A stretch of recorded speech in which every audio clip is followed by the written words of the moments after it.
আসসালামু আলাইকুম রহমতুল্লাহি ওয়া বারাকাতুহু। প্রিয় ভিউয়ার্স, আশা করি সবাই ভালো আছেন। আজকে যে বিষয় নিয়ে আলোচনা করব, বিষয় হচ্ছে বিডিএর জরিপ, অর্থাৎ বাংলাদেশ ডিজিটাল সার্ভে।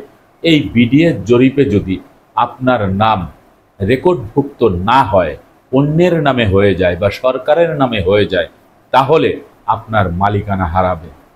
আর মালিকানা হারালে আপনি কিভাবে এই রেকর্ড সংশোধন করে আপনার নামে মালিকানা ফিরিয়ে আনবেন, সেই বিষয় নিয়ে বিস্তারিতভাবে আলোচনা করব। তাই ভিডিও না টেনে সম্পূর্ণ ভিডিও দেখার জন্য অনুরোধ রইল। আর ভিডিও দেখার পরে যদি ভালো লাগে, মন চায়, তাহলে চ্যানেলটি সাবস্ক্রাইব করে পাশে থাকা বেল বাটনটি অন করে দিয়ে আমাদের সাথেই থাকুন। প্রিয় ভিউয়ার্স, আমাদের দেশে বর্তমানে বিডিএর জরিপটি চলমান। এই বিডিএর জরিপ হচ্ছে বাংলাদেশ ডিজিটাল সার্ভে। এই ডিজিটাল সার্ভে সম্পর্কে জানার আগে আমাদের যেই রেকর্ড খতিয়ানগুলি অদ্য পর্যন্ত বাংলাদেশের বিভিন্ন অঞ্চলে হয়েছে, সেই বিষয় নিয়ে একটু আলোচনা করি। আমাদের দেশে যখন ব্রিটিশ আমল ছিল, ব্রিটিশ আমলে একটি খতিয়ান হয়েছিল। সেই খতিয়ানটি হচ্ছে সিএস খতিয়ান, ক্যাডাস্ট্রাল সার্ভে। এই সিএস খতিয়ানের মাধ্যমে সেই সকল প্রজা যারা জমিদার বা ব্রিটিশ সরকারের আমলে যে সম্পত্তি ভোগ দখলে থেকে চাষাবাদ করত এবং জমিদার বা সরকারের রীতি নীতি শর্ত মেনে তারা খাজনা প্রদান করত, পরবর্তীতে তাদেরকে সেই জমির দখল সত্ত্ব মালিকানা দেওয়া হয়েছে। এবং সেই সিএস খতিয়ান যেটি ক্যাডাস্ট্রাল সার্ভে, সেই ক্যাডাস্ট্রাল সার্ভের যে খতিয়ান, তার ভিতরে রায়তি স্থিতিবান, অর্থাৎ দখল সূত্রে স্থায়ী মালিকানা। এই যে দখল সূত্রে স্থায়ী মালিকানা যাদেরকে দেওয়া হয়েছে, তারা কিন্তু জমির প্রকৃত মালিক। এই জমির প্রকৃত মালিক যিনি রায়তি স্থিতিবান, তিনি তার সম্পত্তি বেচা বিক্রি হস্তান্তর সব কিছু করতে পারবে, কারোর কাছ থেকে কোনো অনুমতি নিতে হবে না।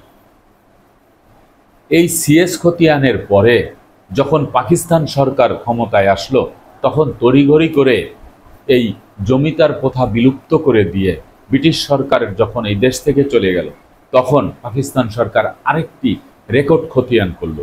এই রেকর্ড খতিয়ানটি হচ্ছে এসএ খতিয়ান, যেটিকে এস্টেট অ্যাকুইজিশন বলা হয়। এই এস্টেট অ্যাকুইজিশনের মাধ্যমে সরকার কি করলো, জমিদারকে মুষ্টিমে কিছু সম্পত্তি দিয়ে বাকি যত সম্পত্তি আছে সকল সম্পত্তি সরকারের আয়ত্তে নিয়ে গেলেন।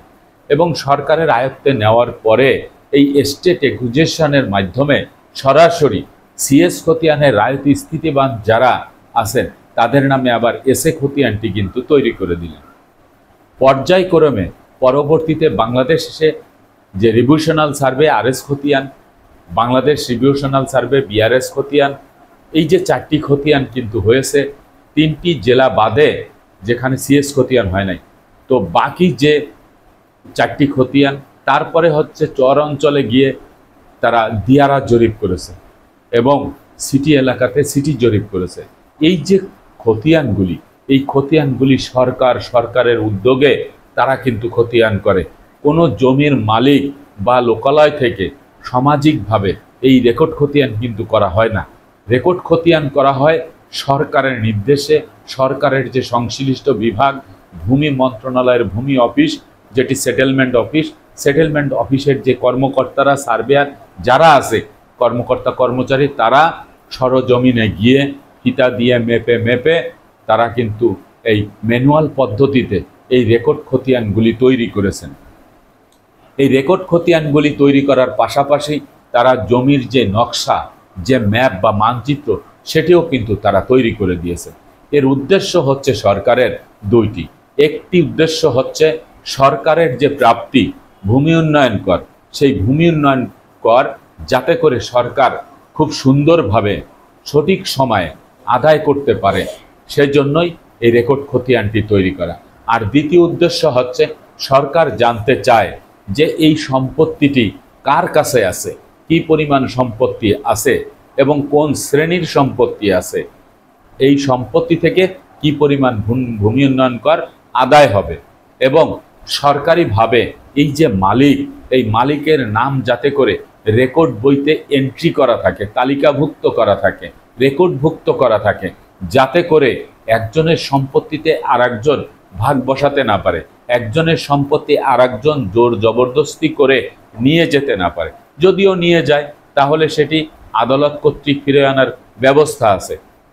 তবে এই যে আইনগত দিক থেকে যে রেকর্ড খতিয়ানগুলি করা হচ্ছে, এই রেকর্ড খতিয়ানের মুখ্য উদ্দেশ্যই হচ্ছে এই খাজনা আদায়ের যে পদ্ধতি, সেই পদ্ধতি।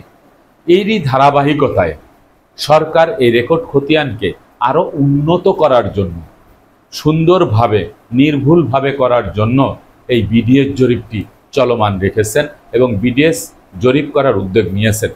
তো এই বিডিএস জরিপ বাংলাদেশ ডিজিটাল সার্ভে, আমি যতটুকু জানি যে এই বিডিএস জরিপ এখন ফিতা দিয়ে মেপে মেপে হচ্ছে না, এটি বিমানের মাধ্যমে অর্থাৎ ড্রোনের মাধ্যমে এটি করা হচ্ছে। এখানে ভূমি মন্ত্রণালয় কর্তৃক আরও বলা হয়েছে যে যারা এই বিডিএস জরিপ যাদের এলাকায় হবে তাদের কিছু করণীয় রয়েছে। সেই করণীয়গুলি হচ্ছে, 1 নম্বরে হচ্ছে তাদের যে সম্পত্তি, এই সম্পত্তির সকল কাগজপত্র পরিপাটি করে রাখতে হবে।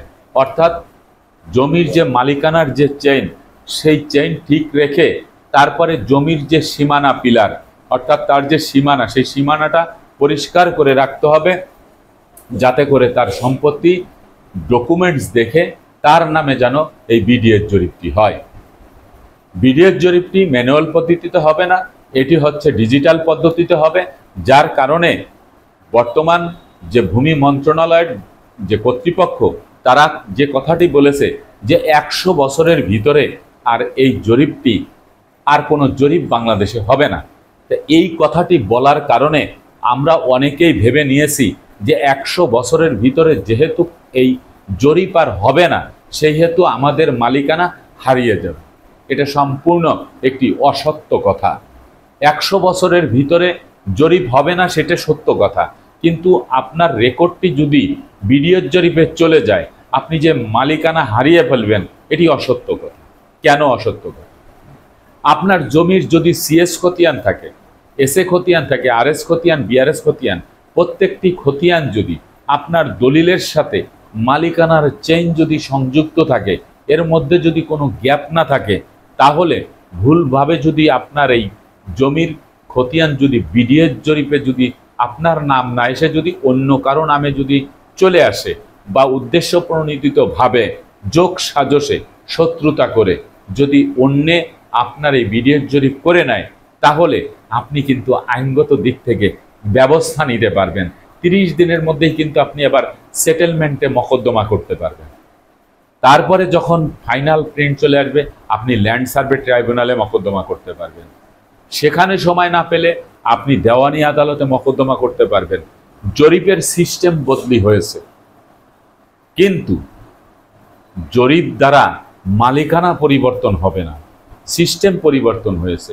ম্যানুয়াল পদ্ধতিতে ছিল, এটা ডিজিটাল পদ্ধতিতে আসছে। তার মানে এই না যে একজন জমির মালিকের সম্পত্তি সরকারের নামে রেকর্ড হয়ে যাবে, সরকারের সম্পত্তি মালিকের কোনো জনগণের নামে রেকর্ড হয়ে যাবে।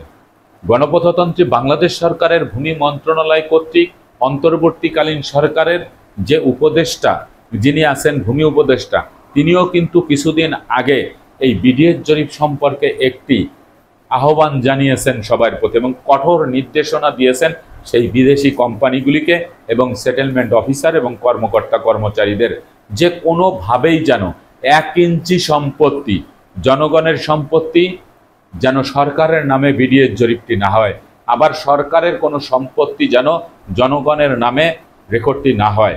এই কথাটা কিন্তু তিনি স্পষ্ট করে বলেছেন। তার মানে হচ্ছে যে সরকারের সম্পত্তি যেমন জনগণ তার নামে রেকর্ড করতে পারবে না, তেমনি জনগণের সম্পত্তিও সরকারের নামে রেকর্ডভুক্তি হবে না। যদি হয়ে যায় তাহলে মালিকানা কেন হারাবে? যদি হয়ে যায় সেটি একজন জমির মালিকের অবহেলার কারণে হতে পারে, তার নেগলিজেন্সির কারণে হতে পারে। কিভাবে?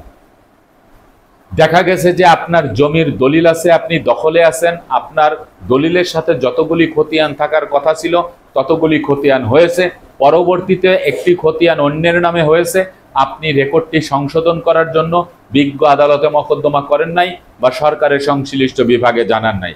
এটি একটি কারণ। আর একটি কারণ হচ্ছে যে আপনি যে সম্পত্তিতে বসবাস করতেছেন সেই সম্পত্তি যার কাছ থেকে ক্রয় করেছেন, যার কাছ থেকে পেয়েছেন, তার নামে সকল কাগজপত্র থাকলেও আপনি সম্পত্তি ক্রয় করার পরে আপনি যে দলিলটি পেয়েছেন এবং আপনার দলিলের সাথে যে খতিয়ানগুলি সম্পৃক্ত রয়েছে সেই খতিয়ান দিয়ে আপনি নিজের নামে নামজারি করে একক মালিকানা অর্জন করেন নাই। এর ফলে পূর্বের মালিকের নাম রেকর্ড অফিসে, অর্থাৎ যে ভূমি অফিস, যেটি সেটেলমেন্ট অফিস, সেই অফিসে আপনার নামে কোনো ফাইল ওপেন হয় নাই, আপনার নামে কোনো কাগজপত্র সেখানে পাওয়া যায় নাই। বিডিএর জরিপালারা যখন জরিপ করতে আসছে তখন তাদের অফিসিয়াল যে ডকুমেন্টসগুলি তাদের হাতে আছে, সেইভাবে তারা সেই রেকর্ডটি পূর্বের মালিকের নামে করে দিয়েছে। অথবা একটি রেকর্ড অন্যের নামে হয়েছিল, আপনি রেকর্ডটি সংশোধন করে নেন নাই, বিধায় যেই রেকর্ডটি হালনাগাদ হয়েছিল সেই রেকর্ডের উপরেই তারা বিডিএর জরিপটি করে দিয়েছে। এরকম হতে পারে। তার মানে এই না যে আপনি সম্পত্তির মালিকানা হারিয়েছেন, আপনাকে অবশ্যই আইনগত দিক থেকে ব্যবস্থা নিতে হবে। বিডিএর জরিপ যতভাবেই হোক না কেন আপনার নামে না হয়ে অন্যের নামে হলে আপনি আইনগত দিক থেকে ব্যবস্থা নিতে পারবেন, কারণ আইনের কোনো ধারা, উপধারা, বিধি কোনো কিছুই পরিবর্তন করা হয় নাই যে এই বিডিএর জরিপ করার পরে এই ধারায় বা এই উপধারায় বা এই বিধান মোতাবেক বিডিএর জরিপ হওয়ার সাথে সাথে মালিকানা পরিবর্তন হয়ে যাবে, মালিকানা বাতিল হয়ে যাবে। এমন কোনো দিক নির্দেশনা, কোনো ডকুমেন্টস, কোনো পরিপত্র, কোনো প্রজ্ঞাপন এখনো পর্যন্ত বাংলাদেশে সার্কুলার হয় নাই। একদম স্পষ্ট কথা। আপনারা ভরকে যাবেন না, আপনারা হতাশাগ্রস্ত হবেন না, আপনারা সব সময় মনে করবেন দেশের প্রচলিত যে আইন সেটি সঠিক আছে। বিডিএর জরিপটি বিডিএর জরিপের মতো করে হচ্ছে। আগে ম্যানুয়াল ছিল, এখন ডিজিটাল পদ্ধতিতে হচ্ছে। পার্থক্য এটুকুই। এবং এখানে সুবিধা অসুবিধা, পূর্বে যখন জরিপ হয়েছে সেই জরিপে আমরা যে নকশাটি পেয়েছি, অনেক বড় একটি নকশা, যেটি হাত নকশা, সেটি ক্যারি করা খুব সহজ হতো না। একজন ব্যক্তি 1000 মানুষের ম্যাপ নিয়ে ঘুরে বেড়াতো। একটি ম্যাপের ভিতরে 1000 মানুষের জমির দাগ নাম্বার খতিয়ান থাকতো। কিন্তু বর্তমান ডিজিটাল পদ্ধতিতে যে জরিপটি হচ্ছে, এই জরিপে আপনার জমির ব্যক্তি মালিকানা যেমন ডকুমেন্টস আছে, তেমনি আপনি একটি খতিয়ানও পাবেন, আপনার ব্যক্তিগত খতিয়ান, পাশাপাশি একটি নকশাও পাবেন, ব্যক্তিগত নকশা, অর্থাৎ আপনার জমির নকশাটা আলাদা হবে, সেই নকশাটাই আপনার কাছে থাকবে। এবং আমরা শুনতে পেরেছি যে অলরেডি স্মার্ট কার্ড দেওয়া হবে বিডিএর জরিপের পাশাপাশি, যেই স্মার্ট কার্ডের ভিতরে আপনার সকল ডকুমেন্টস, পিছনে যত ডকুমেন্টস আছে সকল ডকুমেন্টস, দলিল এবং বিডিএর জরিপের যে মানচিত্র থেকে শুরু করে সব কিছু সেখানে আপলোড দেওয়া থাকবে।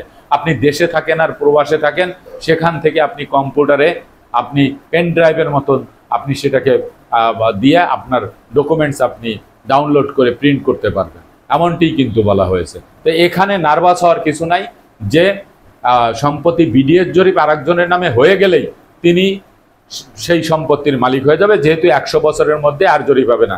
100 বছরের মধ্যে জরিপ হোক বা 200 বছরের মধ্যে জরিপ না হোক, সেটা নিয়ে তো আপনার জমির মালিকানার সাথে কিছু আসে যায় না, কোনো কিছুই আসে যায় না। কারণ জরিপ 100 বছরে না হয়ে 200 বছরের মধ্যে যদি না হয়, তাতে একজন জমির মালিকের জন্য ভালো, এটা জমির মালিকের জন্য ভালো যে 5 বছর 10 বছর পর পর রেকর্ড করা লাগবে না। কিন্তু আদালতে যে চলমান যে রীতিনীতি, আইনগত দিক থেকে মামলা দেওয়ার যে প্রক্রিয়া, সেটার তো কোনো চেঞ্জ হয় নাই যে বিডিএর জরিপ হয়ে যাওয়ার পরে আর আদালতে মকদ্দমা করা যাবে না, এরকম কোনো পরিপত্র, এরকম কোনো গেজেট, এরকম কোনো আইন, ধারা, উপধারা কোনো কিছু কি পাশ হয় নাই। তার মানে সব কিছু ঠিক আছে। আপনারা যার কাছ থেকে যা কিছুই শোনেন না কেন, আপনারা আপনাদের কান দিয়ে শুনবেন, আপনারা আপনাদের মতন করে বুঝবেন। যারা আমার কাছে প্রশ্ন করেছিলেন তাদের উদ্দেশ্যে আমি একটি কথাই বলবো যে যত সময় পর্যন্ত সরকার কোনো আইন এবং আইনের ধারা, উপধারা, বিধি, তারপরে হচ্ছে আপনার প্রজ্ঞাপন, এগুলি জারি না করে, তত সময় পর্যন্ত এই বিডিএর জরিপ চলতেছে। আপনার নামে বিডিএর জরিপ না হলে আপনি সরাসরি সেটেলমেন্টে 30 দিনের ভিতরে আপনি যোগাযোগ করবেন এবং সেখানে আপনার সেই খতিয়ান সংশোধনের জন্য আপনি চেষ্টা করবেন। পরবর্তীতে যদি না হয়, সরাসরি আপনি বিজ্ঞ আদালতে মকদ্দমা করে দেবেন আপনার সেই রেকর্ড সংশোধন করার জন্য পূর্বে যেমন রেকর্ড সংশোধনের মামলা হতো, এখনও ঠিক একই পদ্ধতিতে রেকর্ড সংশোধনের মামলা হবে। আপনার রেকর্ড সংশোধন হয়ে গেলে সেটেলমেন্ট অফিস থেকে আপনার নামে সকল কাগজপত্র করে দেবে। আশা করি আপনারা এই বিষয়টি বুঝতে পেরেছেন। আজকের মতো ভিডিওটি এখানে শেষ করব। আগামীতে দেখা হবে অন্য কোনো ভিডিও নিয়ে। সে পর্যন্ত সবাই ভালো থাকবেন, সুস্থ থাকবেন, আর আমার জন্য দোয়া করবেন। আল্লাহ হাফেজ।